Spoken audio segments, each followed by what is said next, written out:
Hey you guys, in this video I will be tapping and scratching through one of my good friend's cars.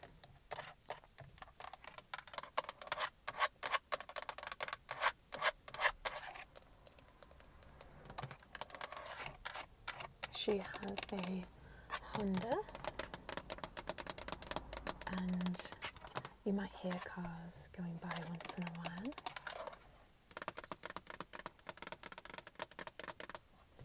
This is her dashboard area, mileage, gas, odometer, and such.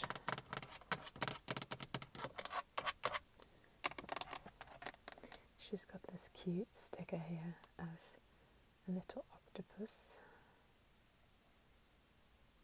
It says custom t-shirts and more.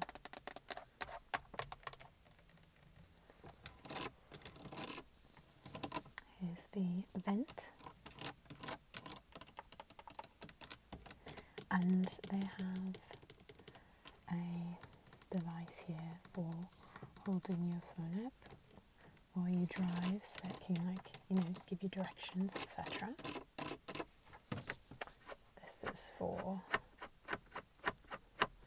determining how much or how little air you want to come out of the vent.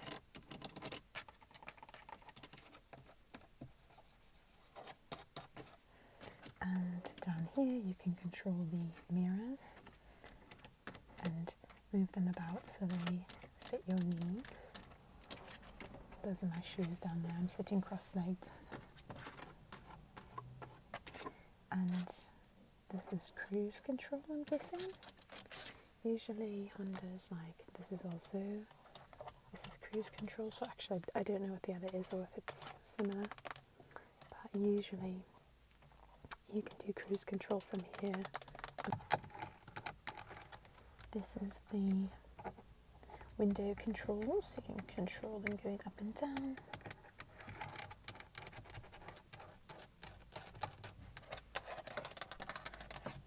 This is for locking and unlocking. They have cleverly mummified the car door handle with duct tape of some sort. So it probably broke or something. It's funny, our Honda had a messed up handle too. I think what happens is this portion here, it starts to come off. It's not it's like a cover of metal. Almost peels off or something.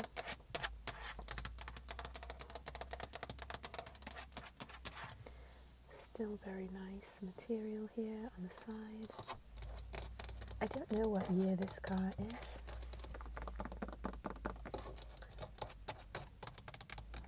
But it's similar. I'm sure you can hear some of those cars, sorry about that. I think it's similar to the age of our car.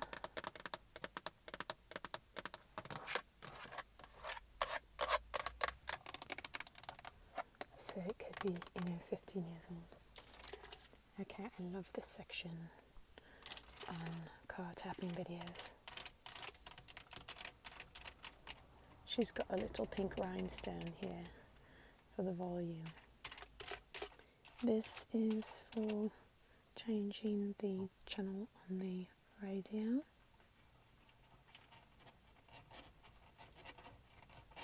And then this is, it's quite old, you can see, because it has the tape deck here. Okay, so it has a CD too, but it's actually probably older than ours if it has this.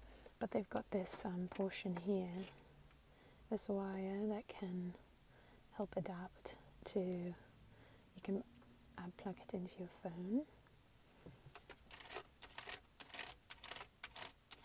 CD and tape, wow. I have not seen the word tape for so long. It's an old, to have this in your car means it's quite old. AM, FM. Eject button. And nice soft area here, it says for the compact disc. Then you've got your air condition and heating, so you can put it on just the upper vents.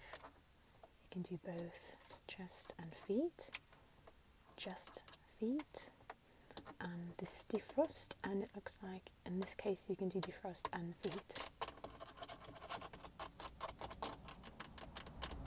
And here you've got your cold to hot to determine what temperature you want the air to be that's coming out. And you've got everywhere in between as well. And this is just the on-off portion. So this is off, and the further you put it along, the higher you will get. So if you want it to blow a lot, you go here, less here. And this button allows for you to use just air in the car to be what is used when this is on, to kind of circulate the inside air. Otherwise they're using air from outside to bring inside, but sometimes you drive by like a truck, you know, that's got an exhaust problem, and you kind of just want to keep only the air inside the car circulating instead of the stuff from outside coming in and making it smell bad. So then the AC button, defrost button. So I think this is the defrost for the back window, if I'm not mistaken, and this is for the front. Here you can see the channel the radio's on, or the DVD, not DVD, the CD player, what number it's on. And then there's these two vents as well.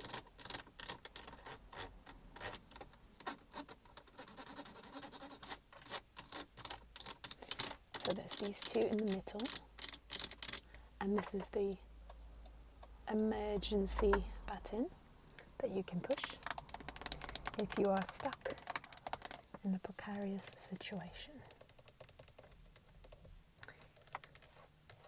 This is for your lights and your blinker. I love to drive. I really do. It's so fun. So thankful I can drive. And then this, it's a bit blurry, but it's for your windshield wipers.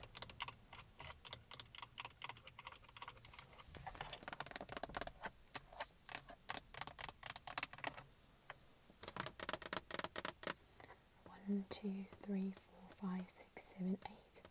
PRND D3 2. All the way to 140. Full empty.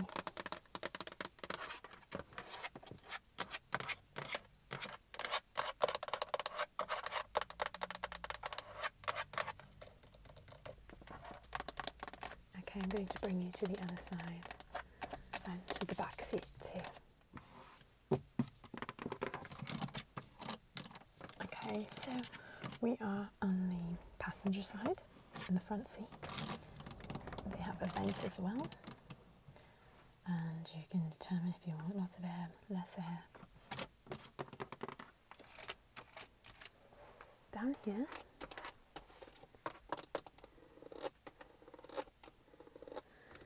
you can change the gear that you want your car in, if you want it in park, reverse, neutral, drive 3 or 2.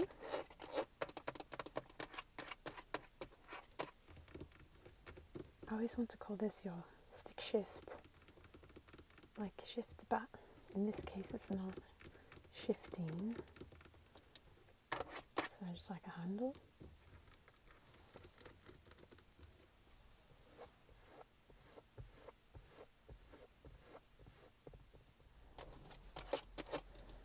And this is the emergency brake that you pull up to get those brakes on really strong if you're on a hill, etc.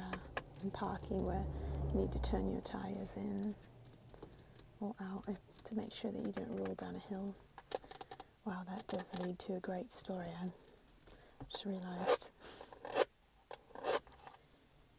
So yes, my first car was really, really old car. It was a 1986 Volkswagen Jetta, and it was just, we bought a super, super old car because I wanted a stick shift, and my family, when I was 16, got me a car to drive, so I could drive to and from school and everything, and it was really, really cheap because it was so old, but I wasn't going to going very far or anything like that, it seemed. So I got that car, which was very, very sweet and generous of my parents. It was a used car, very, very cheap, old, etc. It was a mess, but it was brilliant at the same time.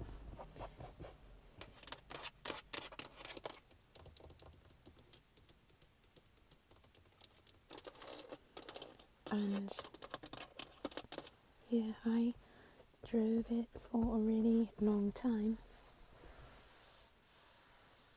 And the funny story is that I was told to change my oil, and I didn't know what that meant. My family thought I knew what that meant. I did not. No, they've wrapped this one too. And I thought that meant that you go to the gas station, you buy a bit of oil, and you pour it inside the oil container, the portion where the oil is. I would check to see how high the oil was, etc. If it was low, I'd fill it. That's all I did. Turned out, 3-4 years later, after only doing that on a really old car and ended up driving it a lot. I drove it through college, and I drove it so much, so far. I had a bunch of different jobs teaching dance, and I had in multiple different places. I had multiple different groups that I was a part of, and then I was also full-time in school, and I was driving to and from school, so I was going so many miles. The mileage was just building up. And again, it's already a really old car with high mileage. I think that when we purchased it, it was already 300,000 miles. It was really that old and that cheap when we got it. But because it was stick shift, and it was really easy to fix, very reasonable to fix, it just kind of kept going on and on and on. It had a very, very long life, and so about 3 or 4 years of driving it extensively. 4 years of driving it extensively, and that's after having driven it for 2 years prior as well, just small bits around the neighbourhood into school. I went to the mechanic for something else, and they said if I got an oil change. I said sure, I do that all the time. And they looked and said, we don't have that in our file that you've done your oil change actually. I was like, yeah, I do it. They're like, you can't do it. We highly doubt you did change your oil. I mean, people can do that, but I don't think you did. And so I told them what I had been doing. They proceeded to laugh at me greatly. I knew them a lot, well, because they were a family mechanic, etc. They proceeded to laugh at me. I then proceeded to laugh at me. It was great fun. I went home, told my family. They proceeded to laugh at me. Also, everyone was in shock that my car was still running because I had not changed the oil and had been driving so many miles all over the place. This is the hand sanitizer. I'm going to take you guys to the back. Believe it or not, there's even more to that story. So I'm not exaggerating when I say that this car had above 500,000 miles on it when I brought it to the mechanic the first time for the oil change. And they take note of that. They write it down. And the next time you go in, they write the new number to see how far you've gone, and then they tell you when you should come back. Well, they noticed that the odometer had not changed at all, and I had driven tons in 2 or 3 months. And so they laughed at me again because they realised this car says over 500,000 miles, and if you're driving it that much every month, it is far beyond 500,000 miles. We don't know how far along it is, how many crazy amount of miles are on this car, because we don't know when the odometer stopped working, because we've only seen you 3 months back for the first time. For that car. I mean, I guess I brought it in for other things, I don't know, like, but I guess not very often, because it didn't break down very often. It was a really good car. The engine was killer. So, all that to say, I've been driving so much all around, hour from home, back, hour here, this direction, that direction, on a car that had a crazy amount of miles. Probably, 550,000 miles. I don't know. Maybe more if it's possible. And hadn't gotten oil changes all that time. So it's amazing that I'm alive. Truly. That's the moral of that story. Lots of laughing at me took place.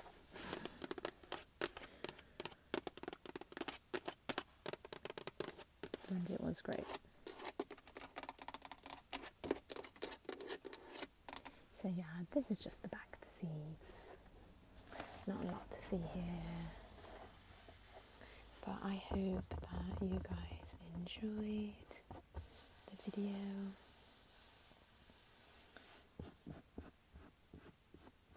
Tell me your car stories. Anybody else have a car story like that?